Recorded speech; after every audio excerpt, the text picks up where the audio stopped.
Hello everyone and welcome to another art session with Miss Hemingway. For this session you will need a piece of paper and a pencil, so pause the video and go and get those now so that you are ready.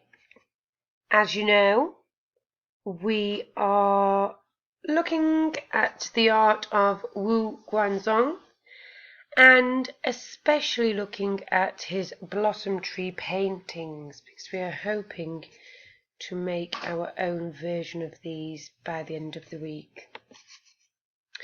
We spoke yesterday about Wu Guanzong and how he was influenced by his heritage, being born in China, and the traditional work of Chinese artists who used ink wash,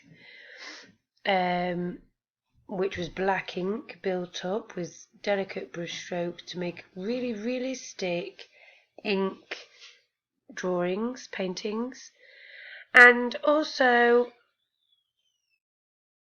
Wu Guanzong was influenced by the art training that he'd received when living in France, particularly by French Impressionist painters who painted with lots of dots of colour which built up to make an impression of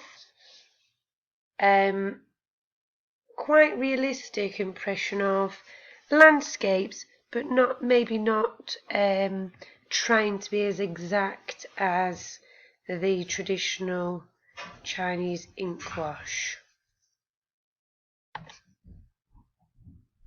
And we looked at how these influences could be seen in his work, didn't we? And particularly in his blossom trees.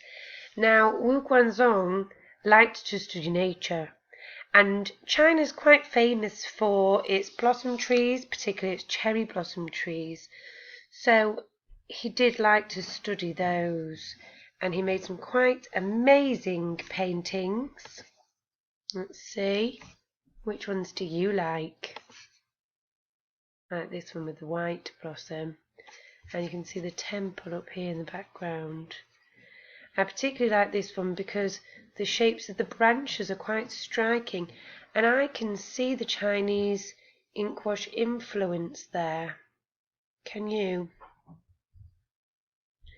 This one's different again, quite simple, and I think maybe it might be a good one for us to have a go at.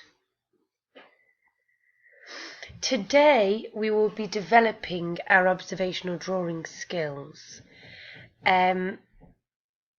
What I need you to do is watch the Austin's butterfly video. It was above this video on the blog, so you should have watched it. If you haven't, pause this video now and go and watch that one. This lesson we are going to be developing our drawing skills just like Austin did. So firstly we need to choose a blossom tree, and with our piece of paper we're going to use our pencil to draw out the shape of the branches. So firstly we are going to concentrate on the branches, looking at the lines and the shapes. We'll look at colour later. I don't want you to bother about that now. So I've had a go at this one. I was looking not at the whole tree, but at this section of branches here. Can you see that? And I started with this bent one because it stood out to me, and I thought I'm going to have a go at drawing the shape of that. So I tried it here, bending it and going a little bit narrower as it goes up. Then I saw that some went a little bit taller but had a kink, so I had a go at that. Okay? The first thing you need to do is choose a blossom tree from the document on the blog page and have a go at your first draft. Just like Austin's butterfly, we're going to do at least 3 drafts.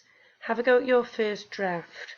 When you have done that, So that might take up, your whole piece of paper. You might, like I did, first concentrate on this part of the tree, want a bit of feedback from there, and learn from there. It's up to you. I also had a go at this one, as you know. That's what I tried yesterday.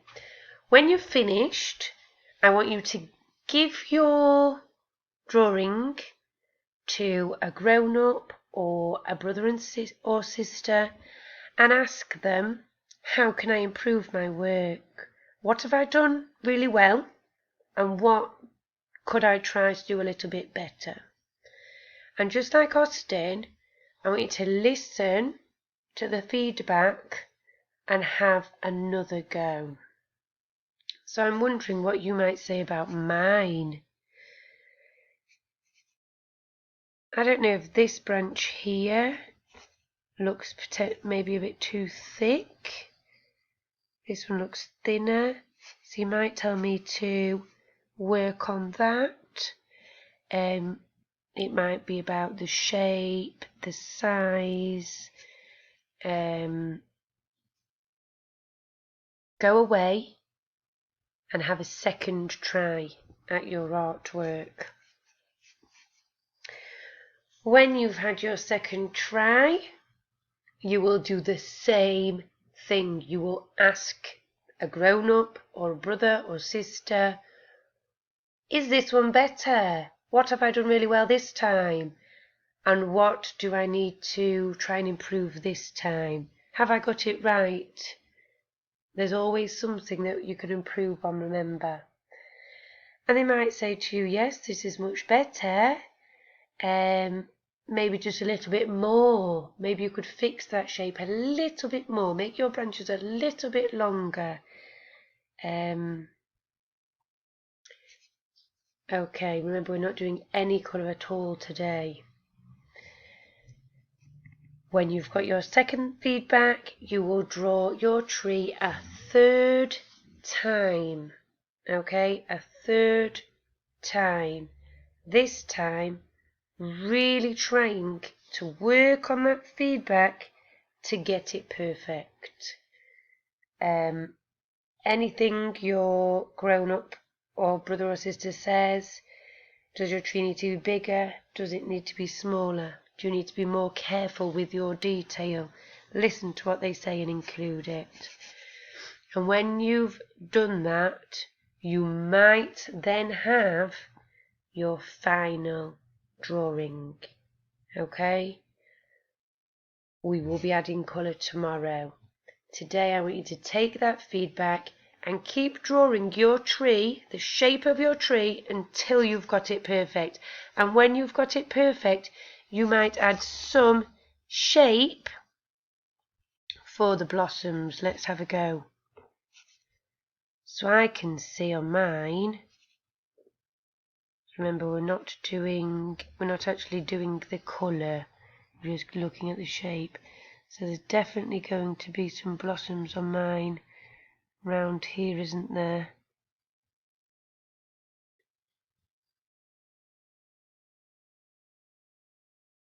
Just thinking of a little bit of shape. And actually, can you see these really thin branches? Almost twigs, aren't they there? So maybe I could add those onto mine, because I'd missed those off before. Oops. Trying my best.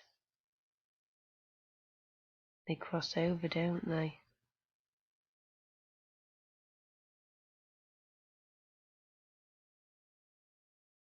Okay.